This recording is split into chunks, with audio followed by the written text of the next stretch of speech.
Deus é bom, nosso Senhor é misericordioso e nele nós podemos confiar, podemos descansar e colocar as nossas vidas no total controle dele. Louvado seja o Senhor. Meus queridos, aproveitando que estão dispersos, por gentileza, abra sua Bíblia, livro do profeta Abacuque, capítulo de número 2. Uns domingos atrás eu dei uma introdução numa rápida palavra que foi me concedida a oportunidade, mas hoje quero ministrar esta mensagem. Louva a Deus pela vida do nosso bispo Ides, bispo Neuza, pastor Samuel, pastor Eliseu, pastora Cleonia, Derlaine. Deus abençoe a todos, pastor Lucas, pastor Edmilson. Louvado seja o nome do Senhor.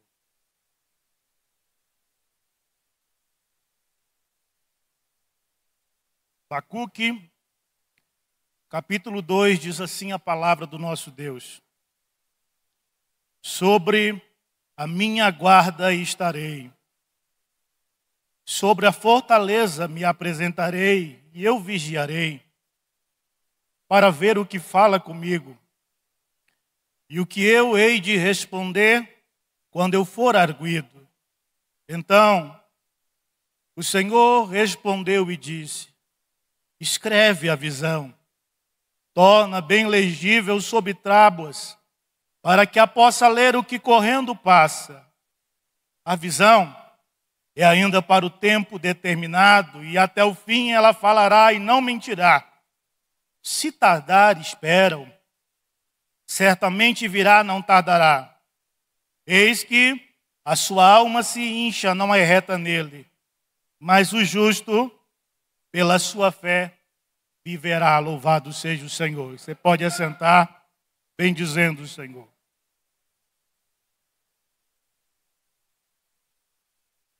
Hoje nós louvamos a Deus com hinos e ouvimos palavras acerca da confiança, de descansar em Deus, de colocarmos a nossa vida e termos a plena convicção que Deus controla todas as coisas e rege tudo. Porém, há momentos nas nossas vidas em que toda esta confiança, todo este descanso, toda a nossa crença, a nossa fé, ela é colocada em xeque, e não foi diferente na vida do profeta Abacuque. Abacuque vivia numa época onde Israel havia se corrompido, a justiça estava pervertida, os homens bons tinham se tornado homens maus. E o profeta começa a clamar a Deus pedindo uma solução, pedindo para que Deus desse um basta na situação e Deus restaurasse Israel. Parece algo semelhante ao que a igreja está fazendo neste ano. Nós iniciamos uma campanha desde o primeiro dia do ano, uma campanha de oração, pedindo a bênção sobre o país, a bênção sobre a igreja, pedindo que Deus restaurasse os crentes, restaurasse as famílias, que Deus continuasse operando a sua vontade sobre nós. E é o mesmo que Abacuque começa a clamar na sua época. Porém, a resposta de Deus para Abacuque, pastor Aneir, foi diferente daquilo que ele pensava. Porque Deus nem sempre responde conforme os nossos entendimentos, as nossas vontades, o nosso querer. Nós, com o nosso fraco e limitado entendimento, vemos tão somente o agora. Mas Deus vê o amanhã e Deus vê o futuro. E quando Abacuque começa a clamar a Deus, dizendo: até quando, Senhor, capítulo 1, eu vou clamar, eu vou buscar, eu vou pedir, e o Senhor não traz uma resposta, o Senhor não faz algo para resolver a situação. E nós às vezes indagamos a Deus pedindo uma resposta do Senhor. Mas o lindo é a resposta de Deus para o profeta Abacuque. A partir do versículo 5, Deus dá uma resposta. Não uma resposta agradável aos ouvidos do profeta.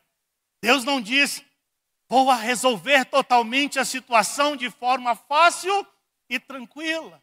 Deus diz: Abacuque, eu estou enviando os caldeus. vocês serão levados cativos.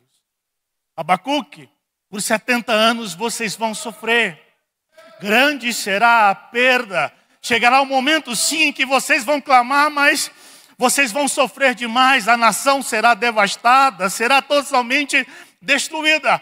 E Abacuque, ao ouvir a voz de Deus, o seu coração entra em colapso. E ele diz: Senhor, o Senhor está pervertendo o seu juízo. O Senhor vai permitir que o ímpio e o justo sofram da mesma forma? Eu peço uma resposta. E o Senhor vem com tamanha calamidade. E assim às vezes acontece nas nossas vidas. Nós pedimos um milagre da parte de Deus. Pedimos uma bênção, um ano abençoado, próspero, maravilhoso. Mas nós estamos vivenciando um mundo em meio ao caos, em meio à devassidão. E muitos se perguntam: aonde está Deus em meio a este caos? Aonde está o Senhor? Se a igreja está desde o dia primeiro clamando, eu te digo, Deus está da mesma forma no início do ano até agora, sentado sobre o trono, regendo a história, tendo o controle de todas as coisas, Sineri e Kiniai, sendo soberano e tendo aquele controle sobre a minha e sobre a sua vida. Nós não fomos desamparados, não estamos abandonados. Nosso Deus não virou as costas para a igreja, mesmo se reunindo com 30%, Deus permanece o Deus da igreja, Deus permanece o Deus das famílias, Deus permanece o Deus que nos abençoa, nos guarda e nos protege, certo é? Podemos ter como muitos e muitos irmãos e amigos sendo internados, sendo levados às vezes até mesmo a falecer por este vírus, mas nós vamos nos encontrar com eles na glória e juntos adoraremos ao Senhor para todos sempre, porque Ele é digno de honra, glória e louvor para todos sempre. A resposta de Deus nem sempre é como nós queremos. Deus nos permite passar por situações adversas. Certo é, como o evangelista Wagner bem colocou, nunca houve uma promessa de Jesus dizendo tão somente flores, tão somente bonanças, tão somente um caminho lindo, maravilhoso, brilhoso, onde eu e você caminhássemos. Não, é um caminho árduo, é um caminho duro, é um caminho difícil. Não que Deus seja um Deus mau, um Deus ruim, mas um Deus que no meio destes vales, Ele mostra que caminha ao nosso lado, nos abençoando, nos ensinando a depender dEle, a clamar a Ele e pedir: Senhor, as portas estão fechadas na minha empresa. Às vezes você vivencia isso, mas você pode dobrar o joelho e dizer: Senhor, em Ti eu confiarei, porque Tu és o meu sustento. Pai, o vírus pode ter pego alguém da minha família, mas o Senhor ainda cura, o Senhor ainda restaura, o Senhor ainda é Deus sobre as nossas vidas. Os momentos adversos podem vir, mas o problema, pastor Ederlaine, é que o homem gosta de ter o controle das situações. E quando nós, de certa forma, perdemos o controle, pensamos que estamos fadados ao fracasso. E consideramos um insucesso como a ausência de Deus. Mas um teólogo alemão, Bonhoeffer, ele disse: podemos ser mal-sucedidos e mesmo assim estarmos vivendo uma vida na vontade de Deus. Ser bem-sucedido é estar no centro da vontade de Deus. Aos olhos humanos podemos estar não indo bem, mas se aos olhos de Deus estamos indo, nós temos a certeza de que Ele irá continuar nos abençoando. Quando perdemos o controle, quando há perca na nossa vida, nós pensamos: Deus nos abandonou.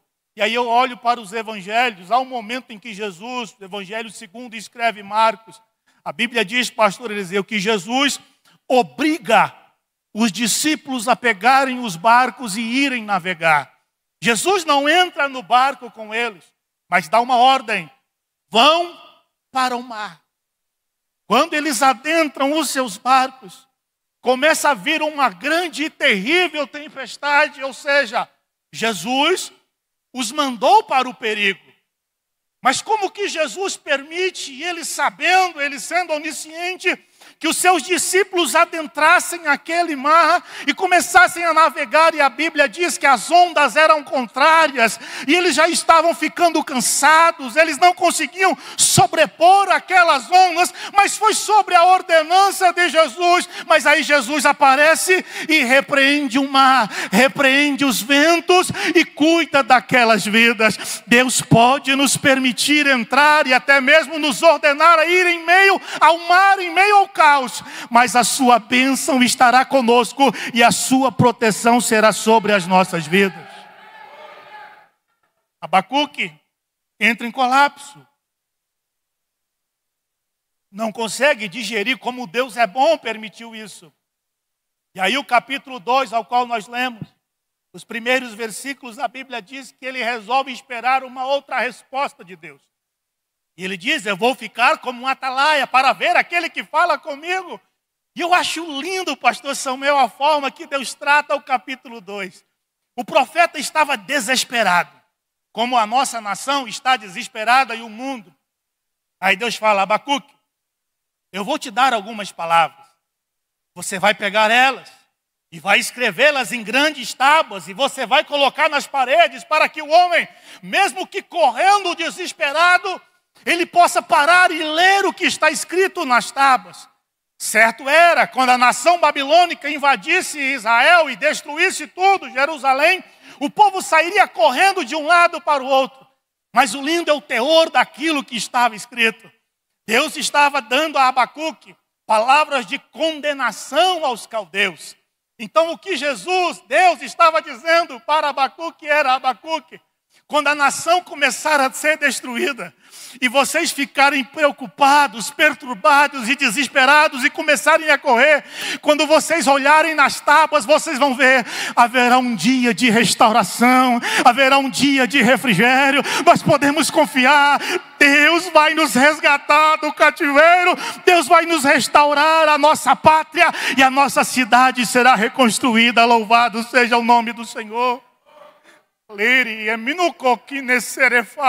Mas aí você pode olhar e dizer: mas irmão Lincoln, isso foi algo específico, uma promessa específica para Israel naquele momento?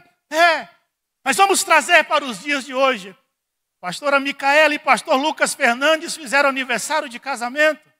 Quem sabe no dia, toma liberdade, pastor Lucas é um amigo, no dia ele resolve fazer uma faixa, colocar na porta de casa, para que quando a pastora Micaela chegue, ela fique impressionada, por mais que assim todos os dias, devoção, cuidado e amor, mas uma mensagem impactante para que quando ela olhe, ela sinta um mover diferente no seu coração. Era uma expressão plena de amor, assim como Deus fez com Abacuque, mas por mim e por você, Deus fez algo muito mais sublime do que uma mera faixa, do que uma mera postagem, por mais linda que seja.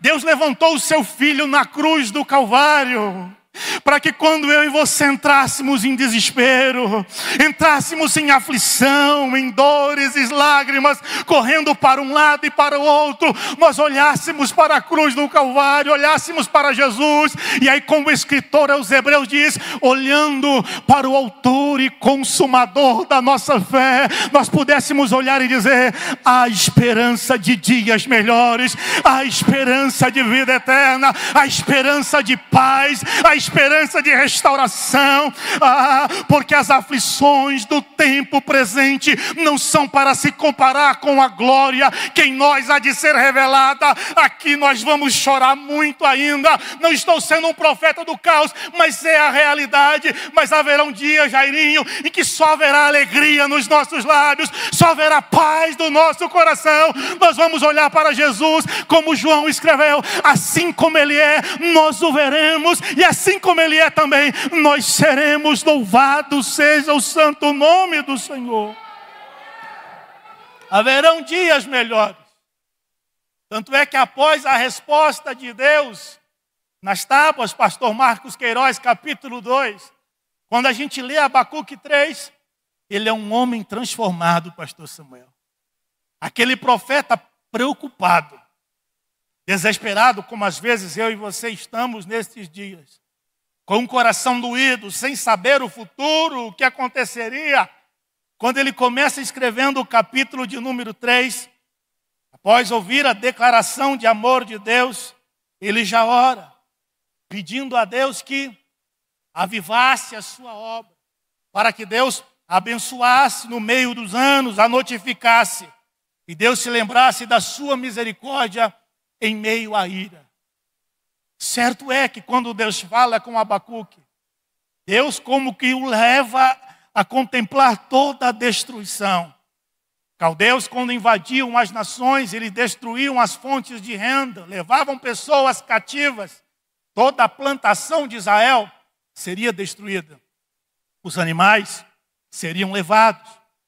Israel ficaria totalmente em pobreza, destruído. Em Jerusalém, quando nós lemos Lamentações de Jeremias, nós vemos um profeta como que sentado nos escombros, lamentando e pedindo a Deus que restaure e que traga dias melhores. Abacuque consegue contemplar tudo isso, ele vê tamanha destruição, mas quando ele percebe que não importa a resposta que Deus dá, Deus sempre quer o melhor para as nossas vidas. Ei, não se iluda, não são tão somente os sims de Deus que nos mantêm de pé, são os nãos do Senhor que nos trouxeram até hoje. Quem sabe se Jesus no passado tivesse dado um sim, hoje você não estaria aqui glorificando a Deus e adorando o nome dEle. Ele sabe até onde nós podemos ir. E quando Abacuque entende o controle de Deus e o cuidado na sua vida, ele diz: porquanto ainda que a figueira não floresça, não haja fruto na vide e o produto da oliveira minta, as ovelhas da malhada sejam arrebatadas e nos currais não haja vacas, todavia eu me alegrarei e exultarei o Deus da minha salvação, porque o Senhor Jeová é a minha força e fará os meus pés como os das costas. Ele entende, Deus está comigo em meio ao caos, Deus está comigo em meio à bonança. E eu vim te dizer nesta noite, nós não estamos sozinhos, o justo viverá pela fé. Pela fé nós vemos as portas fechadas, mas vemos a providência de Deus. Pela fé vemos o caos, mas vemos a solução dos problemas. Pela fé vemos a enfermidade, mas também vemos a cura do Senhor chegando para as nossas vidas. Pela fé nós vemos a restauração da igreja na sua totalidade, as famílias sendo abençoadas e o nome de Deus sendo glorificado. O justo viverá pela fé, não é pelo que nós vemos hoje, mas é olhando lá adiante, crendo. Deus tem o controle de todas as coisas e Ele sabe o que é melhor para as nossas vidas. Louvado seja o Senhor. Coloquemos de pés e vamos orar.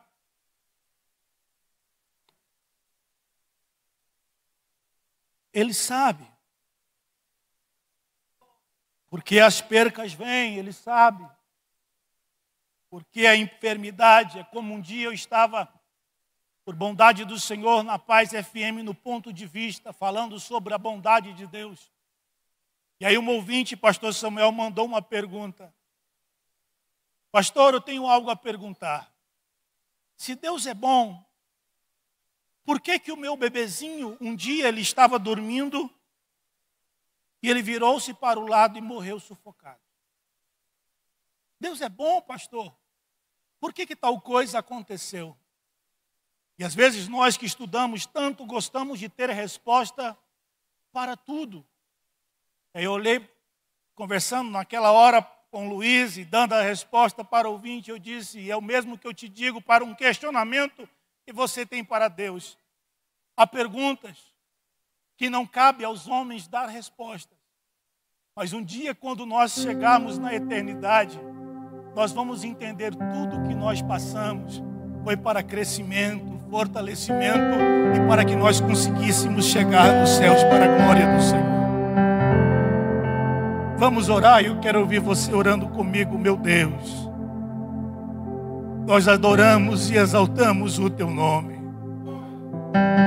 Pai, porque em meio ao caos, às dificuldades, às dores e até mesmo em meio às enfermidades, nós podemos descansar e confiar no Senhor. Tu és aquele que tem o controle de todas as coisas, e mesmo que nós não entendamos e viemos a questionar às vezes em nossa fraqueza, em nossas limitações, Deus tenha misericórdia por às vezes sermos assim e nos ajude a confiar mais. Sabemos que Tu tens e quer o melhor para as nossas vidas e que possamos extrair algo de bom para nós em meio ao caos. Pai, eu creio que famílias têm sido restauradas, crentes têm sido restaurados através da oração em meio a esses dias de dificuldade. Mesmo sem nós, às vezes podemos nos reunir em todos os cultos, eu sei. Em cada lar os servos do Senhor têm clamado e o Senhor tem estado conosco. Pai, que não percamos a sensibilidade e a certeza que não estamos sozinhos, que tenhamos a convicção que o Senhor permanece ao nosso lado, que o Senhor provê, que o Senhor nos abençoa. Pai, tire as inquietudes do nosso coração, que entendamos a palavra do Senhor no Salmo dizendo: aquietai-vos e sabei que eu sou Deus. Aquietai-vos e sabei que eu sou Deus. Que nós possamos colocar tudo no altar do Senhor, aos teus pés, e distanciar e saber: Tu sabes o que é melhor para nós. Deus, continue abençoando, guardando e operando em favor das nossas vidas. Tu tens e sempre terás o controle de tudo. Assim nós te adoramos e bendizemos o teu nome. Em nome de Jesus, louvado seja o Senhor.